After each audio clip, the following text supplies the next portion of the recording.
Well, everybody, welcome into another episode of the Matt Report, brought to you by our friends at Cobus Insurance Center. I'm Sean Bennett with the Chronicle Telegram. Joining me this week is head coach of the Leary Wrestling Program, Erik Burnett. Obviously, I don't think I really need to give an introduction. Pretty much everybody around Northeast Ohio knows him. Everybody in the state pretty much knows him. And he's pretty well known nationally. Runs a great program, one of the nationally ranked programs with the Elyria Pioneers, but also a great program, off-season program, Freestyle and Greco with Burnett Trained Wrestling. Thanks for coming on the show. Well, thanks for having me in and allowing me to talk about our program and the progress our kids are making. We appreciate everything you guys are doing for wrestling.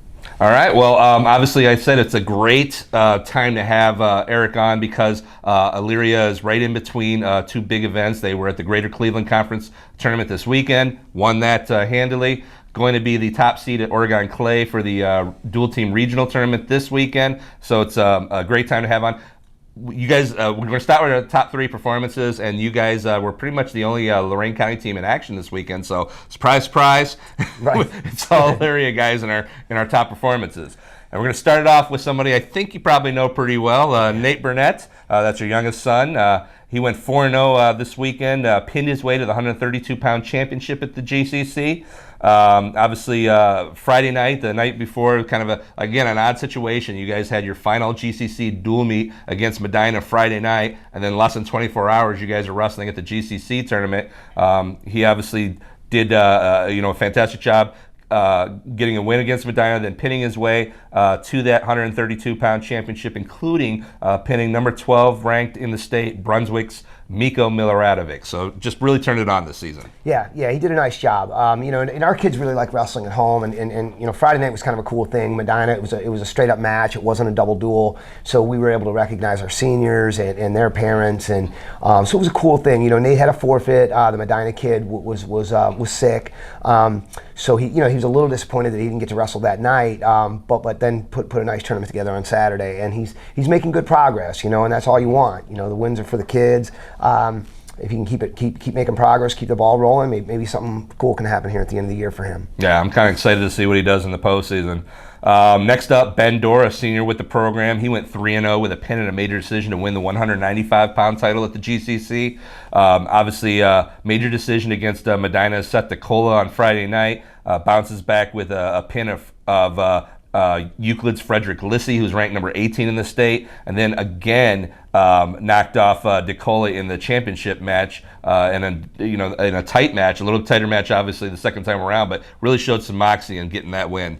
Yeah, he did a nice job with that. I mean, it's hard to beat a good guy twice in one season or multiple times, but to wrestle the same guy twice in like 18 hours and to still come away with a win. I thought the Medina kid did a great job of tightening up his technique. He didn't give us points like he did the night before, and but Ben made some great adjustments in order to get the dub, and that's kind of what you expect or what you hope, and he's doing a great job also this year, making progress. Yeah, so obviously another guy that we're really kind of excited to see what he does in the upcoming postseason here. And then Bryce Allison, another really good championship run at the GCC, went 3-0 with a pin and a major decision. Knocked off Medina's Andrew Supers Friday night. Pins number 21 in the state ranked Strongsville's Kenneth Lambert, and then wins a nice match against Solon's Nick Jerome, was ranked number 14 in the state, 7-2, kind of a dominating win there. Really good showing heading into the dual team tournament. Yeah, Bryce has become a lot more confident. I saw it throughout the season last year, culminating in a nice state tournament, and then throughout the season, he's had some ups and downs as far as he's missed a couple of events, but now he's back and he's rolling and he's doing a nice job, and I can just see the confidence growing with him. He's figuring out his way with the techniques he thinks are going to work for him, and the thing you want him to do is keep scoring points, and he's figuring out ways to do that, and that's been impressive with Bryce this year. Those are 3 of 8 Elyria wrestlers who won championships this week, and obviously some honorable mentions we just kind of want to throw in there. Mick, your oldest son, won his 3rd conference tournament, beating a couple ranked guys. Medina's Quentin Whitehill's ranked 20th, Brunswick's Brandon Tarnai, just dominating performance for him. Colin Noel, a 3-time champion, even though this is his first year regularly in the. I talk about that all the time. in and out of the lineup the last 2 years, but he's still been able to win those conference championships. So he's still on pace to be a 4-timer. Had a great performance as well. Went 3-0 with 2 pins at 106 pounds, including a big win over Solon's Kevin Gruswig, who's ranked in the state. Peyton Fenton won his second. Dylan Shaver, just that finals match against Nick Saban of Menor, is another state-ranked guy. It was somewhat close going into the third period and just put on a takedown clinic to get a tech fall in third clinic. I almost felt bad for Saban. It was just a tech fall kick, or a takedown kick, takedown kick, takedown kick. It was amazing to watch. And then Jake Evans wins his third conference title, so he's on pace to be a 4-timer as well. Side note, him and Colin Noel both could be the first wrestlers to win 4 GCC titles. I know the league isn't really old, but they could be the first ones to win 4 GCC titles in their career. So really good impressives all around by a lot of guys. Yeah, I mean, they did a nice job. Once again, Mick had to beat a tough opponent a couple of days in a row, and I thought he did a pretty nice job with that. And Colin, for him to win the conference the last couple of years has been really nice because he's helped the team a lot. In order to win your dual meets, you have to have depth. You have to have guys that are going to jump in there and wrestle and do things for the team. And Colin's done that, and it's good to see him. It's nice that he's in the starting role this year on a more permanent basis, and for him, but he's done a great job for us the last couple of years. So yeah, it's great to see him out there and winning. Peyton's doing a nice job. He seems like he's finding his groove again this year, and making progress and working on little things, to continue to improve his wrestling. Dylan, the fact that he opened it up in the third period was really nice, because the Saban kid's good. He's good, and he's been around for a long time. They wrestled when they were youth wrestlers. So for Dylan to open it up like that in the third period was really cool to see. And Jake is just, he loves bonus. He loves to try to pin the guy. And especially at this point when you're focusing primarily on dual meets, that's good to see. Yeah. So again, our top 3 performances: Nate Burnett, Ben Dorr, Bryce Allison, all of Elyria, with 5 other Elyria wrestlers right on the cusp there. So just a great overall performance at the GCC this weekend.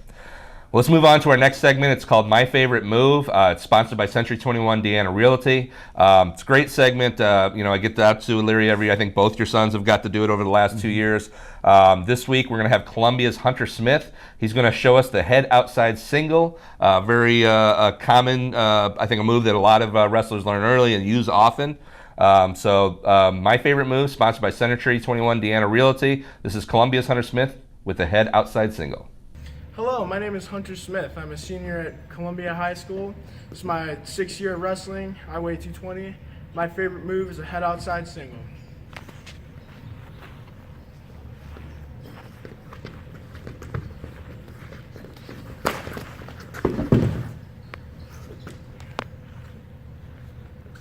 The way I like to set up the move, get an inside collar tie, like circle to the left.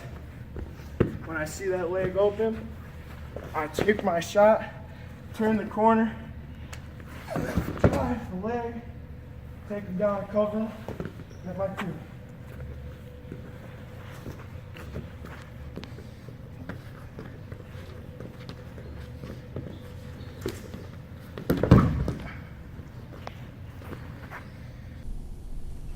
So obviously, from a coaching standpoint, that's a pretty bread and butter move. The execution was right on point, you think, or? Well, yeah, I mean, the key, I saw a couple of things that Hunter did that were really, really cool. One, he had heavy hands. When he was setting it up, he was moving his feet and he had heavy hands. He was pushing and pulling down on his opponent, and when your opponent comes up, almost like a jack-in-the-box effect, you know what I mean? You're pulling him down and he wants to come up.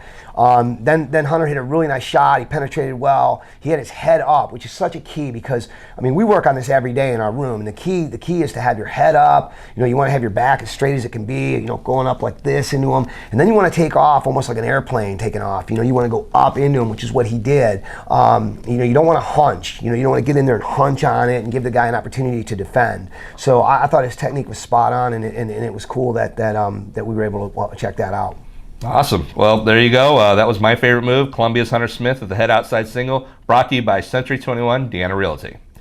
All right, our next segment, I've kind of dubbed this one Wrestling Celebs because there are a lot of wrestling personalities that are known nationwide, maybe worldwide, and you kind of have rubbed elbows with lots of them. Probably, let's start with just a hand. We're going to throw a few out there. We're going to start with probably what's considered maybe one of your most famous students of all time, and that's Logan Stieber. He won 4 high school state championships at Monroeville. Went on to win 4 national championships with Ohio State. He's been wrestling with the national team, Team USA, in national competition. Just a great guy. I've got to cover him multiple times and talk to him. He's a wonderful person, fantastic wrestler. Just kind of your thoughts on Logan. You've known him since he was probably like itty bitty. Yeah, Logan. The cool thing about Logan is, like you mentioned, he's just an incredible person. He's a great person. He's genuine. He's what's good about athletes, about student athletes, and about people in general. I mean, he's that being said, as a wrestler, he was special. And my dad noted because he worked with my dad prior to working with me when he was little. And I the one year at the banquet, my dad was talking about when they had their banquet at the end of the year. My dad stood him on a table and he said, I'm not sure you're going to see anything like this again. He could be like once in 50 years type of person. Yeah. And sure enough, when he got with me, as he got a little bit older, we had so much fun. Yeah. And it was in my younger days, and I was wrestling a lot, and we were able to do a lot together, as partners, not just as coach wrestler type thing. Mm-hmm. He was a consummate listener, learner, but we had so much fun, and it was great to follow him. As he went to Ohio State, I was hoping that once he got in a room where he had even more tough partners, I was hoping to see continued progress. And of course, if you followed him, that's what you got. But yes, he's just an amazing person. Now, you wrestled at Ohio State, wrestled for Tom Ryan, has become one of the most well-known college coaches. I know you guys go down when you're at the state tournament every year, usually with multiple state qualifiers. You guys work out in Ohio State's room. You kind of know Tom. Just your thoughts on Tom Ryan as a person and as a coach. For as well as I know Tom, the guys that we've had down there, he's taken care of them. He's treated our guys like family. Whether the guys have had a lot of success on the mat or maybe not so much success, I always kind of felt like he looked out for them as people. And obviously that as somebody who's running a club and kids are looking down the road or looking at their future, that's what your hope is, that when they go somewhere, it's not truly just about wrestling, but it's about the total person. And that's what Tom seems to be all about, as far as helping these guys out in all different ways. Sticking with coaches, Tadaki Hata, obviously well-known nationally, U.S. freestyle coach, worked with the the Schultz brothers and was a consultant, I think, on the Foxcatcher movie because he knew Dave and those guys so well. He's known you for years. I know he works at your guys' camps and things like that. I've talked to him several times to do stories. Great guy. Just your kind of history with Tadaki. Yeah, Tadaki's amazing. As a coach, he's worked with top level. I mean, the very top. We're talking Olympic and world champions and medalists. But then you have him in for a camp, and in any age group, it could be 6-year-olds, 4-year-olds, 17-year-olds. They all love him. He has a unique way of reaching kids as far as when he's trying to talk about the technique, different things. He has different presentations, different approaches, and he can reach any age group and any level. And that's what's pretty unique about him. One of the things that's unique about him. And he's well-rounded. He's good in so many different facets of life. From his artwork to he's an author. He's involved in kendo, which is a completely different, almost like sword fighting type thing, but it's not. He's just got a lot going on, and he's pretty amazing. We're lucky. I mean, he lives like 5 blocks away from me. So to have somebody like him as a friend and someone who can help us out with our wrestling stuff, it's pretty big. We gotta get him on a future show, right? He'd be great for this. He'd be awesome. Yeah. Last person I have on my wrestling celebs list. A lot of people probably don't even watch wrestling know this guy, Kurt Angle. He kind of got really popular, blew up when he joined the WWE. He always talked about winning that Olympic gold, and people maybe thought, oh, is that real, because they're not sure how those characters are molded. He was an Olympic wrestling champion. He was a college teammate of yours. Over the top personality on screen, but it seems like from everybody I've talked to, just a really genuinely down to earth, really nice guy. Yeah, when we were in college, and we were there from '87 to '92 together. We were the same grade, and he wasn't incredibly outspoken, but his words carried a lot of weight, and he was a great teammate, and he helped me out a lot. He helped me out immensely, and when I have the opportunity to reach out and communicate with Kurt, I try to make sure he knows that. And he's one of those guys where the more cool things that happen for him, the happier we were, because he just how he is as a person, he deserved really, really, really good things. And people don't recognize how banged up and how injured he was. He had neck problems. He won a world title and Olympic gold. And he wasn't completely healthy. But that's here and there at this point. I mean, he was good to me, and he was good to my teammates. He was awesome for Clarion University. Not his personality wasn't what was in the WWF or WWE, at least from what I remember at Clarion, but just a great teammate. And like I said, he helped me, and you don't forget about those things. And I continue to wish Kurt the best, because he's a great guy. Didn't wear the red, white, and blue singlet and chug the milk, Matt's side. None of that went on. No, but when he got hurt, his junior year, he was NCAA champion his sophomore year, and then his junior year he took second in the country, and he was wrestling basically on one leg. He had a bad knee, and so anytime he wrestled, I mean, it was just. You were pulling for him. You were pulling for him hard, and you wanted him to win. And when he got it his senior year, especially as an undersized heavyweight, I mean, he was what, 6 foot, maybe 6 foot tall, 6'1" maybe, and he was wrestling guys that were 6'7", guys that outweighed him usually by 60 to 70 pounds. And to see him win it, his senior year was really cool. And I was glad I got to be there with him. And it was the year I got to be on the podium as well. And I just thought, and like I said, other than my coaches and my family, I attribute some of my success my senior year to him and some conversations we had. Awesome. All right. Well, our last segment, pretty much this season, has been kind of just a chat with our guest co-host. So we just kind of talk, history, talk wrestling, and you've obviously got a long history with the sport of wrestling. But do you do you have those memories, those early memories of your first time on the mat? It was your dad that kind of got you into the sport, I think, right? Or yeah, my dad, my uncle. Yeah, I came home from school when I was in first grade, and I had a flyer for Oberlin Biddy Wrestling, and I kind of ran it by my dad, and he was thinking, okay, yeah, this is good. I was a little guy, and of course my uncle had a history. My uncle wrestled at Elyria High School, and so that's what we did. I mean, we got in with the Reikleys and the Campbells at the Oberlin Biddy program. I would run into Coach Zeman every now and again on Saturdays. He was the high school head coach at the time when I was a youth wrestler, and it was a lot of fun. I mean, I took a lot of beat downs. You know what I mean? When I was little, I was probably 30 some pounds. Maybe the next lightest guy might have been 50.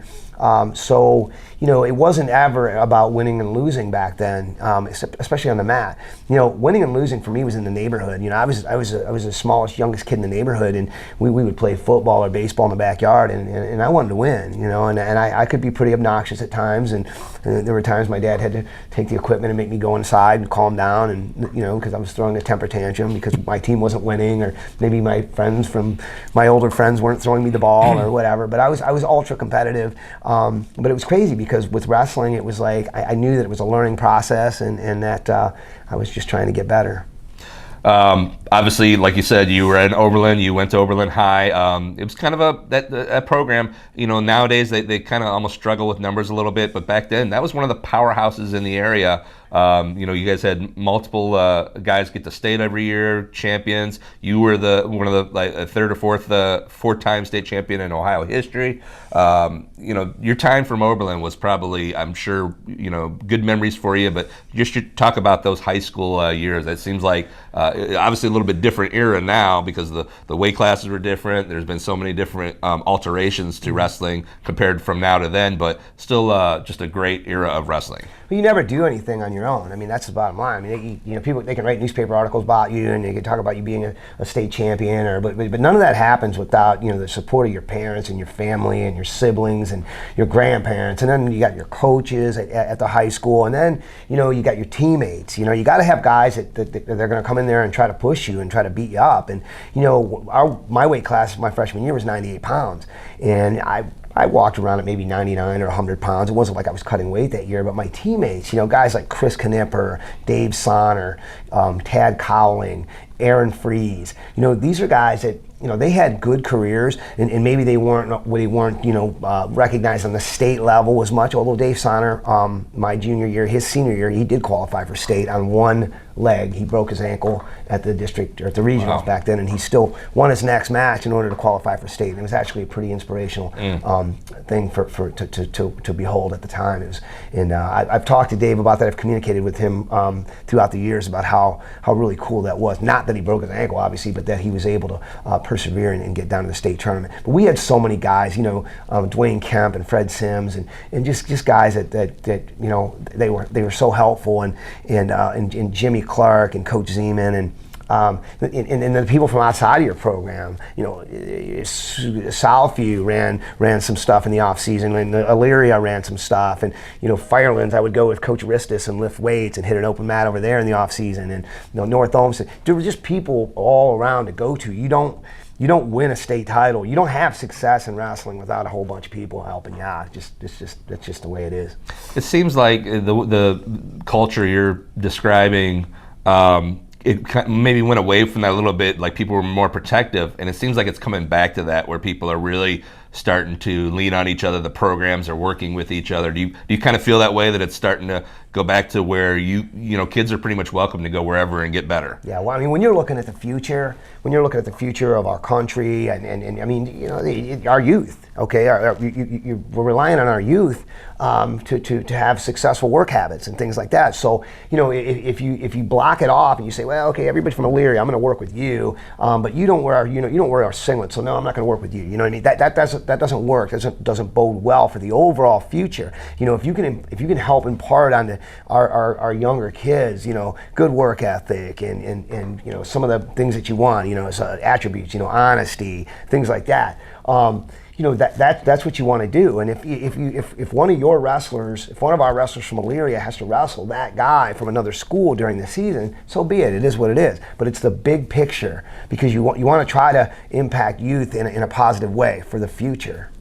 Obviously, we kind of already mentioned that you went from Oberlin to Clarion. We're an All-American there. The transition into coaching, though, how did that happen when your wrestling competition days were done? It seemed like that was like a natural fit. I mean, looking back at it now, that you would go into coaching and continue what your dad was doing. It seems like that was like a no-brainer almost. Yeah, I just was thinking about this the other day, man. It's like, it's all I knew. My dad, when I got involved in sports, my dad basically stopped doing everything he had done. He stopped playing softball. He stopped golfing. He stopped bowling. He was coaching all the teams I was a part of. It's what I knew. He was a steel worker, for his job, and he was a coach. And so that's kind of what I knew. You know what your dad does. And so when I went to Clarion, I had this amazing opportunity. Coach Bub and Coach Davis and those guys, they linked me up with a really, really intensive, extensive camp system. They had a camp system at Clarion that had 5 to 6 weeks, averaging 200 to 300 wrestlers a week. And the college wrestlers, we got to be counselors. And we got to work with some of the best high school coaches in Pennsylvania. All right, so we had separate gyms, and we would basically be in here just to help out. You might have 20 to 30 kids in that gym. You were there to help out the instructor. The instructor would instruct. We would walk around. We would help the kids. So all these different styles of instruction I was learning from some of the best coaches, some of the best high school coaches in Pennsylvania. And I was 18 years old. So I did that from the time I was 18 to like 22. I basically spent my summers in Clarion. I would get a couple of weeks off and come home, and I would work in Oberlin, or I would have an opportunity to do something different than wrestling. But primarily my summers were spent in Clarion learning techniques by working the wrestling camps and training.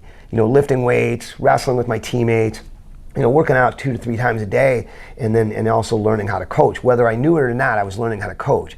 And I'm very grateful for that opportunity that Coach Bub provided me and Coach Davis, because you learn a lot. And once again, it's all encompassing. I learned from my dad, hey man, this is important. This is a commitment. When he was coaching soccer, if we had a rainy day or whatever, we still had practice. We have practice. We're gonna go, and so you learn that stuff. And when I got to come home and I started to coach and I got to work with the Logan and the Hunter Stevers of the world and the Stevie and Danny Mitcheffs, and the biggest thing about those guys is be where you say you're gonna be when you say you're gonna be there. If we had a Sunday workout and it was 80 degrees and my buddies were going golfing or maybe going out on the boat or something like that, I didn't go.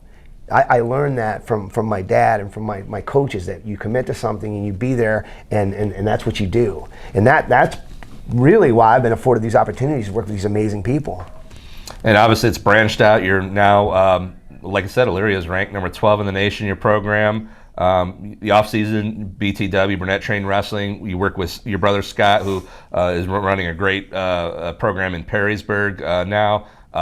It just seems like you guys have really built something special here, and it's got to be kind of fun to share that with your brother, with your sons, with your dad before he passed away. I mean, it's just been a great ride. It's just been awesome. And once again, we have so many volunteers, people that help BTW, people that help Elyria, Matt Cannon, TJ Halstead, Dan Bottomley. Dan Bottomley's been a volunteer coach with us since the year I started in 1997. You can't do any of this stuff, without people that are truly about what you're trying to do, and about the kids even more so. Everybody involved is about the kids, and I see what Scotty's doing at Perrysburg, and I see what he's doing out west with the BTW program, and that's what you want. You cannot do it without that family environment, and once again, for me, it started in a program, a couple of different programs, but it was ultimately my family. It was my dad and my mom and my brother and my sister, and a lot of people made a lot of sacrifices, and there was a lot of commitment into what we were trying to do, and you can't do that without a group. I mean, guys like Chris Chidlaw is a volunteer now. He's doing so much to help our program. It's just you can't do it without people that are all into it for all the right reasons. Well, I'd probably sit here and talk to you for hours, but we kind of are out of time. So again, thanks for stopping by. Obviously, want to thank our sponsors, Cobos Insurance Center, our title sponsor, and then Century 21 Deanna Realty, who sponsors our Favorite Move segment. Thanks to Bruce behind the camera, and obviously thanks to you, the viewer, for stopping by and checking us out. So thanks again for stopping by. Hey, I appreciate it. I want to thank our school district for providing amazing support. Our superintendent, Ann Schloss, our outgoing superintendent, Dr. Thomas Jama. Got to talk with him a little bit the other night. There's so many people in our community, and I want to thank, like I said, our school district, our athletic director, Heather Beck, and our community in general. I run into so many people on the street that are talking to me about our kids and about the cool things that are happening with our kids, and we really appreciate that. Awesome. All right. Well, thanks again, everybody, and we'll see you next week for another episode of the Matt Report.